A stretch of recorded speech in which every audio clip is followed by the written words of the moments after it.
الرحیم نحمدہ ونصلی ونسلم علی رسولہ الکریم اما بعد۔ سلسلہ وار دروس النبی صلی اللہ علیہ وسلم چل رہے ہیں اور سابقہ درس میں حضور علیہ الصلوۃ والسلام کی ولادت باسعادت آپ صلی اللہ علیہ وسلم کی رضاعت اور واقعہ شق صدر کا ذکر کیا گیا تھا۔ شق صدر کے واقعہ کے بعد حلیمہ سعدیہ گھبرائیں اور انہوں نے حضور علیہ الصلوۃ والسلام کو حضرت آمنہ کے سپرد کر دیا۔ حضور علیہ الصلوۃ والسلام اپنی والدہ محترمہ کے پاس رہنے لگے، اور جب حضور علیہ الصلوۃ والسلام کی عمر 6 سال تھی تو سیدہ آمنہ رضی اللہ تعالیٰ عنہا نے فیصلہ کیا کہ وہ سفر کریں گی اور دار النابغہ جہاں حضرت عبداللہ کی قبر ہے وہاں جائیں گی، اور حضرت آمنہ کے ننیال مدینہ منورہ وہ وہاں جائیں گی۔ حضور علیہ الصلوۃ والسلام کو ساتھ لیا 2 اونٹنیوں پر ام ایمن، یعنی جن کا نام برکہ ہم پیچھے ان کا ذکر کر چکے ہیں، اور حضرت آمنہ اور حضور علیہ الصلوۃ والسلام انہوں نے سفر شروع کیا۔ مدینہ منورہ میں حضور علیہ الصلوۃ والسلام قریب 1 مہینہ حضور کا قیام رہا، اور جب ہجرت کے بعد حضور علیہ الصلوۃ والسلام مدینہ منورہ تشریف لائے تو حضور نے بیان فرمایا کچھ جگہوں کو دیکھ کے کہ یہ جگہ بنو نجار کی یہ جگہ، یہاں ایک تالاب ہوا کرتا تھا اور وہاں میں نے تیراکی سیکھی تھی۔ 1 مہینہ کے بعد واپسی کا ارادہ کیا گیا اور بدر کے قریب ابوا مقام پر یہ قافلہ رکا، یعنی یہ 3 ہی لوگوں پر مشتمل تھا۔ تو حضرت آمنہ کی طبیعت خراب ہوئی اور بہت زیادہ طبیعت خراب ہو گئی، اور وہیں حضرت آمنہ کا انتقال ہو گیا اور وہیں پر ان کو دفن کیا گیا۔ حضرت آمنہ رضی اللہ تعالیٰ عنہ کی قبر مبارک اس وقت بھی مقام ابوا میں ہے۔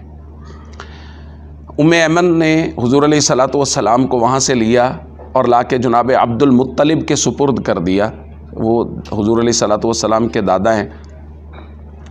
عبد المطلب نے پھر حضور علیہ الصلوۃ والسلام سے بہت پیار کیا اور آپ کی بہت خوب پرورش کرنا شروع کر دی، اور حضور سے بے حد محبت کرتے تھے۔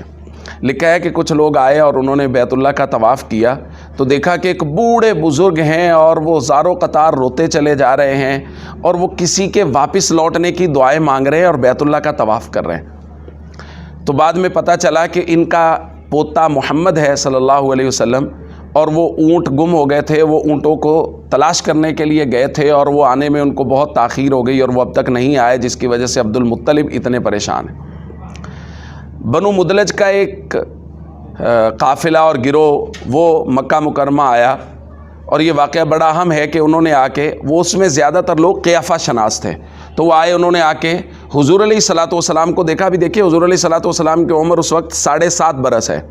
وہ آیا، اس نے، عرب کے لوگ بہت قیافہ شناس ہوتے تھے، تو انہوں نے حضور علیہ الصلوۃ والسلام کے پاؤں مبارک دیکھے تو انہوں نے جناب عبد المطلب سے کہا، عبد المطلب تیرے بیٹے یعنی تیرے پوتے کے پاؤں اور ابراہیم کے پاؤں ایک جیسے ہیں۔ حضرت ابراہیم علیہ السلام کے چونکہ پاؤں کے نشانات لگے ہوئے نا مقام ابراہیم پہ، تو انہوں نے کہا کہ آپ کے بیٹے کے پاؤں کی مشابہت اللہ رب العزت نے ابراہیم علیہ السلام کے پاؤں کے ساتھ رکھی ہے، اس لیے اپنے اس بیٹے کی حفاظت کرنا، یہ بہت بڑا آدمی بنے گا۔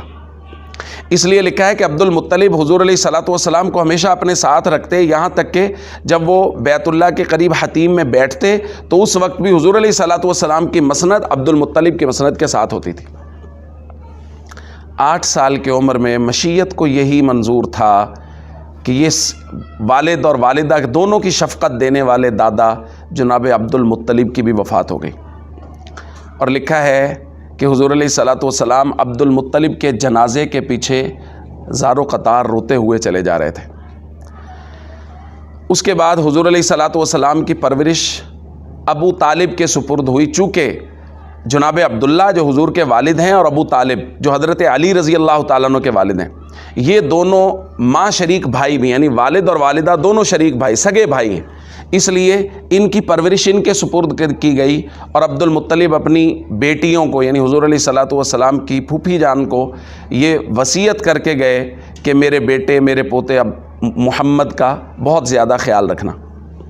حضور علیہ الصلوۃ والسلام 8 سال کی عمر کے بعد ابو طالب کے یہاں پرورش پانے لگے۔ کچھ ہی دنوں کے بعد حضور علیہ الصلوۃ والسلام نے اس بات کا بہت شدت سے احساس کیا کہ ابو طالب سردار تو ہیں، یعنی نسبی شرافت اور خاندان کی سرداری تو انہیں حاصل ہے، لیکن کثیر العیال بھی ہیں اور مال و دولت کی کمی بھی ہے، یعنی گھر کے افراد بہت زیادہ ہیں لیکن مال و دولت زیادہ نہیں ہے، گھر کا گزارا مشکل سے ہوتا ہے۔ تو اس دور میں حضور علیہ الصلاۃ والسلام نے بکریاں چرانی شروع کی، اور عرب کے لوگوں کی، مکہ مکرمہ کے لوگوں کی چند قیرات پر حضور علیہ الصلاۃ والسلام بکریاں چراتے تھے اور وہ پیسے لا کے اپنے چچا ابو طالب کو دیتے تھے۔ صحابہ کے ساتھ حضور علیہ الصلاۃ والسلام ایک سفر میں تھے تو جنگل سے گزر رہے تھے، تو وہاں پیلو کے وہ پھل چن رہے تھے صحابہ اکرام، تو حضور علیہ الصلاۃ والسلام نے فرمایا سیاہ سیاہ پھل چننا یہ زیادہ ذائقہ دار ہوتے ہیں۔ تو چونکہ یہ جنگل کا درخت تھا تو اس لیے سوائے چرواہوں کے، یعنی جنہوں نے بکریاں چرائی ہوتی تھی، اور کسی کو اس پھل کے بارے میں زیادہ علم نہیں ہوتا تھا۔ تو صحابہ نے پوچھا یا رسول اللہ آپ نے تو بکریاں نہیں چرائیں، اس لیے آپ کو کیسے پتا کہ یہ پھل مزیدار ہے؟ تو حضور نے فرمایا میں نے بھی بکریاں چرائی ہیں اور تمام انبیاء نے بکریاں چرائی ہیں۔ اور پھر حضور نے یہ واقعہ بیان کیا کہ میں نے مکہ مکرمہ میں اپنے چچا ابو طالب کے یہاں رہتے ہوئے لوگوں کی بکریاں چرائی ہیں، اور اس کے بدلے میں قیرات لیا کرتا تھا اور اپنے چچا کو دیا کرتا تھا۔ علماء نے لکھا ہے کہ بکریاں چرانے کی مصلحت یہ ہے کہ بکریاں چرانا ایک مشکل عمل ہوتا ہے کہ بکریاں کسی بھی چراگاہ میں چلی جاتی ہیں، کسی بھی جگہ چلی جاتی ہیں، تو ان کو سنبھالنا بنسبت دوسرے جانوروں کے مشکل ہوتا ہے۔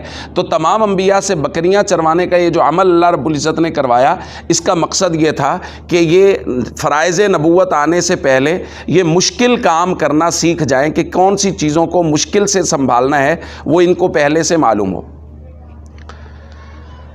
حضور علیہ الصلاۃ والسلام کی عمر جب 12 سال ہوئی تو ابو طالب چونکہ تاجر تھے تو انہوں نے ارادہ کیا شام کے سفر کا۔ اب حضور علیہ الصلاۃ والسلام کے ساتھ یہ ارادہ تھا کہ ان کو ساتھ نہیں لے کے جائیں گے، لیکن جب حضور علیہ الصلاۃ والسلام کے دکھ کو، غم کو دیکھا، ظاہرہ والد نہیں ہیں، والدہ نہیں ہیں، دادا نہیں ہیں، اور پرورش چچا کر رہے ہیں، تو انہوں نے کہا ٹھیک ہے چلو میں آپ کو ساتھ لے کے جاتا ہوں۔ تو حضور علیہ الصلاۃ والسلام کو ساتھ لے لیا۔ جب بصرہ پہنچے تو اس کے قریب ایک راہب کا صومعہ، اس کی عبادت گاہ تھی، گویا اس نے خود بنائی ہوئی تھی، وہ نصرانی راہب تھا اور اس کا نام تھا جرجیس۔ اس کو بحیرہ راہب ہمارے ہاں یا بحیرہ راہب، شیخ کاندلوی رحمۃ اللہ علیہ نے اس کا نام بحیرہ راہب لکھا ہے۔ اس نے، وہ عام طور پہ قافلے وہاں رکتے تھے، آتے تھے جاتے تھے، وہ عام طور پہ کسی قافلے سے ملتا نہیں تھا، ان کے ساتھ اٹھتا بیٹھتا نہیں تھا۔ جب حضور علیہ الصلاۃ والسلام والا یہ قافلہ وہاں پہنچا تو وہ اپنے صومعہ سے باہر نکلا، اس نے دیکھا، اور جب حضور علیہ الصلاۃ والسلام پاس آئے اس نے حضور کو بغور حضور کا جائزہ لیا۔ 12 سال کا بچہ کیا ہوتا ہے؟ اس نے حضور علیہ الصلاۃ والسلام کا ہاتھ پکڑ کے کہا ھذا سید العالمین، ھذا رسول رب العالمین، بعثہ اللہ رحمۃ للعالمین۔ سب لوگ حیران ہو گئے، پریشان ہو گئے۔ اس نے کہا یہ عالم جہانوں کا سردار ہے، یہ رب العالمین کا رسول ہے، اور اس کو اللہ رحمۃ للعالمین بنا کر بھیجیں گے۔ سب لوگ حیران۔ انہوں نے کہا یہ کیا کہہ رہا ہے؟ انہوں نے پوچھا تم کیا کہہ رہے ہو؟ انہوں نے کہا یہ آخری نبی ہیں۔ انہوں نے کہا تمہیں کیسے پتا؟ تو اس نے کہا جب تم اس گھاٹی سے آ رہے تھے تو میں دیکھ رہا تھا کہ کوئی درخت نہیں ہے، کوئی پتھر نہیں ہے جو ان کو سجدہ تعظیمی نہ کر رہا ہو، اور میں نے دیکھا کہ آسمان کے بادل ان کے اوپر سایہ کیے ہوئے ہیں، اور میں نے یہاں آ کے ان کی مہر نبوت دیکھی جس میں نے پہچانا کہ یہ وہی نبی ہیں جن کی سابقہ کتب میں بشارت دی گئی تھی۔ پھر اس کے بعد اس نے عرب کے اس قافلے کی دعوت کی۔ حیران ہو گئے سب لوگ، یہ تو کسی سے ملتا جلتا ہی نہیں ہے اور یہ سب کی دعوت کر رہا ہے۔ اگلے دن دوپہر کا وقت طے ہوا، سب لوگ دوپہر کے وقت پہنچ گئے اور ایک درخت کے نیچے انتظام کیا گیا تھا، وہاں سب لوگ بیٹھ گئے۔ اس نے پوچھا حضور علیہ الصلاۃ والسلام کے بارے میں کہ وہ کہاں ہیں؟ تو کہا گیا وہ اونٹوں کی رکھوالی کے لیے چھوڑ آئے۔ تو اس نے کہا کمال ہے، جس کی وجہ سے آج تمہاری دعوت کر رہا ہوں اس کو اونٹوں کی رکھوالی کے لیے چھوڑ آئے ہو۔ پھر حضور علیہ الصلاۃ والسلام کو بلایا گیا۔ اب حضور تشریف لا رہے ہیں، یہاں درخت کا سایہ، اس کے اندر سب لوگ بیٹھے ہیں، جگہ نہیں ہے، دوپہر کا وقت ہے۔ تو حضور علیہ الصلاۃ والسلام چونکہ تربیت بہت اچھی تھی تو وہاں بجائے اس کے کہ وہ کندھے پھلانگ کے 12 سال کا بچہ جا بھی سکتا تھا اپنے چچا کے پاس جا کے بیٹھتے، حضور دھوپ کی طرف جا کے بیٹھ گئے کہ یہاں تو جگہ نہیں ہے۔ تو راہب نے دیکھا، سب لوگوں نے دیکھا کہ فطرت کے عین خلاف دوپہر کے وقت جس طرف درخت کا سایہ ہونا چاہیے تھا، جب حضور اس کی مخالف سمت دھوپ میں بیٹھ گئے تو درخت نے اپنے سائے کی سمت بدل لی اور وہ دوسری طرف جھک گیا اور حضور علیہ الصلاۃ والسلام پہ سایہ ہو گیا۔ راہب نے پوچھا تم میں سے ان کا کفیل اور نگران کون ہے؟ تو ابو طالب کا بتایا گیا، تو اس نے کہا میں تمہیں قسم دیتا ہوں کہ تم ان کو شام نہ لے کے جاؤ، کیونکہ شام کے لوگ ان کو دیکھیں گے اور دیکھ کے قتل کر دیں گے، نشانیوں سے پہچان لیں گے، اس لیے ان کو واپس کر دو۔ تو حضور علیہ الصلوۃ والسلام کو واپس کر دیا گیا۔ اب حضور علیہ الصلوۃ والسلام واپس تشریف لے آئے اور عمل حضور علیہ الصلوۃ والسلام کا بکریاں چرانے والا وہ باقی ہے۔ اس دوران جب حضور علیہ الصلوۃ والسلام کی عمر قریب 20 سال تھی تو یہ حرب الفجار ایک معروف جنگ ہے جو عرب میں ہوئی تھی، اور واقعہ فیل کے بعد یہ بہت بڑا واقعہ ہے۔ بنو قیس اور قریش کے درمیان یہ جنگ ہوئی تھی، بازار عکاظ میں ایک قتل ہوا تھا، اس کے اوپر یہ جنگ چھڑی، اور اس کو حرب الفجار اس لیے کہتے ہیں کہ جن مہینوں میں جنگ کرنا عرب کے یہاں فسق و فجور سمجھا جاتا تھا، یعنی وہ اشہر حرم تھے، ان مہینوں میں یہ جنگ چھڑ گئی تھی، تو اس لیے حرب الفجار کہا جاتا ہے اس کو۔ بہت سے لوگ قتل ہوئے، حضور علیہ الصلوۃ والسلام کو بھی چچا اپنے ساتھ ایک مرتبہ لے گئے، لیکن حضور کسی جنگ میں کسی قتال میں شریک نہیں ہوئے۔ پھر اس کے بعد شروع میں بنو القیس کا پلڑا بھاری رہا، بعد میں قریش غالب آ گئے، لیکن صلح اس بات پر ہوئی کہ دونوں طرف کے مقتولین کی فہرست بنائی جائے، کتنے لوگ قتل ہوئے، جس قبیلے کے مقتولین زیادہ ہوں دوسرا قبیلہ اس کی دیت ادا کرے۔ مثلا اگر ایک قبیلے کے 100 قتل ہوئے اور ایک قبیلے کے 110 تو 100 کے برابر ہو گئے، اور 10 مقتولین کی دیت دوسرا قبیلہ ادا کرے گا۔ اس کے بعد بنو ہاشم کی اس کے اندر جو سردار تھے وہ تھے زبیر بن عبد المطلب۔ تو اس جنگ کے بعد زبیر بن عبد المطلب نے کہا کہ حلف الفضول کی تجدید کی جائے۔ حلف الفضول کیا ہے؟ بنو خزاعہ کا جب دور تھا، ہم پہلے پڑھ چکے ہیں بنو خزاعہ کا دور۔ بنو خزاعہ کے دور میں 3 اس دور کے بزرگ جمع ہوئے تھے، فضل بن وداعہ، فضل بن فضالہ اور فضیل بن حارث۔ ان تینوں کے نام میں فضل آتا ہے۔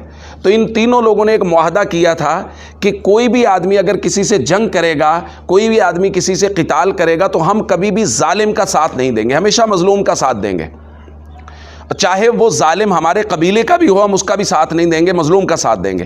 اس کا نام چونکہ اس کے اندر فضل 3 مرتبہ آتا ہے، تو اس کا نام حلف الفضول، یعنی 3 فضلوں کا، 3 فضل نامی آدمیوں کا لکھا ہوا معاہدہ اور حلف، اس کا نام رکھا گیا۔ اور عرب کے لوگ اس کی تجدید کرتے رہتے تھے، جب کبھی معاملات زیادہ خراب ہوتے تھے تو وہ مل کے بیٹھ کے کرتے تھے۔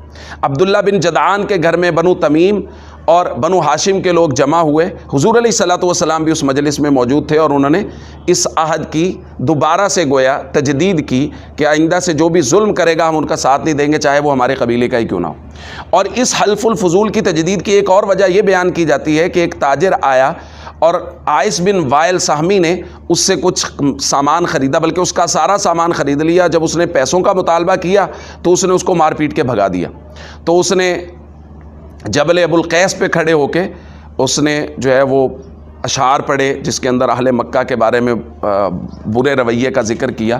تو اس وجہ سے اہل مکہ کو بہت برا لگا، تو انہوں نے یہ حلف کیا کہ چاہے یہ عائس بن وائل ہمارے قبیلے کا ہے، جو بھی ہمارے قبیلے کا چاہے ہوگا، اگر وہ ظلم کرے گا تو ہم ان کا ساتھ نہیں دیں گے۔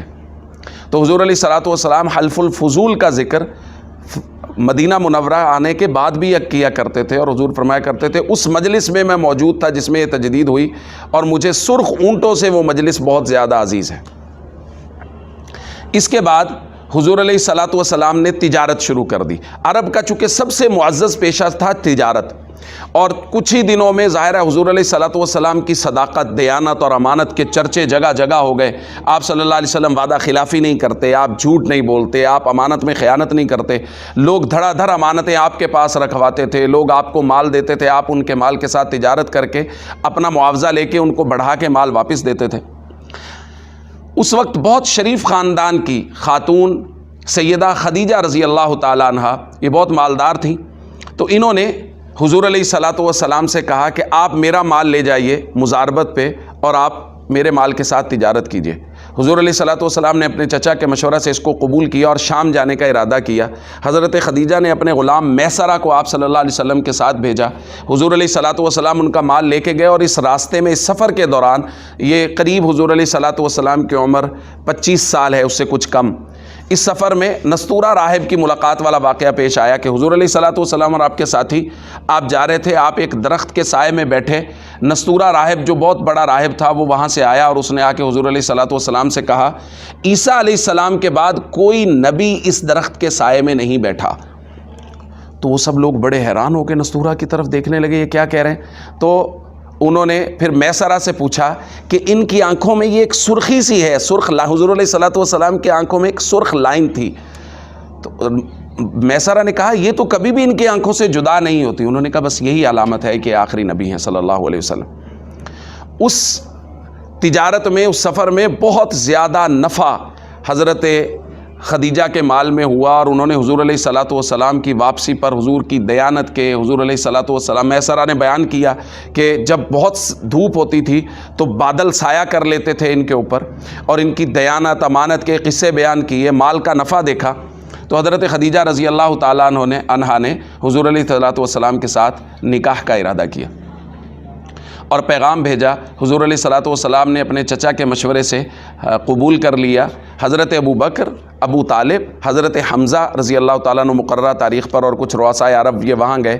حضرت خدیجہ رضی اللہ تعالیٰ عنہ کے والد چونکہ حرب الفجار سے پہلے وفات پا گئے تھے، تو آپ کی طرف سے آپ کے چچا عمرو بن اسد وہ شامل ہوئے اس نکاح کی تقریب میں، اور حضور علیہ الصلوۃ والسلام کی حضرت خدیجہ رضی اللہ تعالیٰ عنہ کے ساتھ یہ شادی، یہ نکاح کی تقریب ہوئی۔ اور اس وقت حضور علیہ الصلوۃ والسلام کی عمر مبارک 25 سال ہے، اور حضرت خدیجہ رضی اللہ تعالیٰ عنہ کی عمر 40 سال ہے۔ کچھ لوگوں نے اس سے کم بھی حضرت خدیجہ رضی اللہ تعالیٰ عنہ کی عمر لکھی ہے۔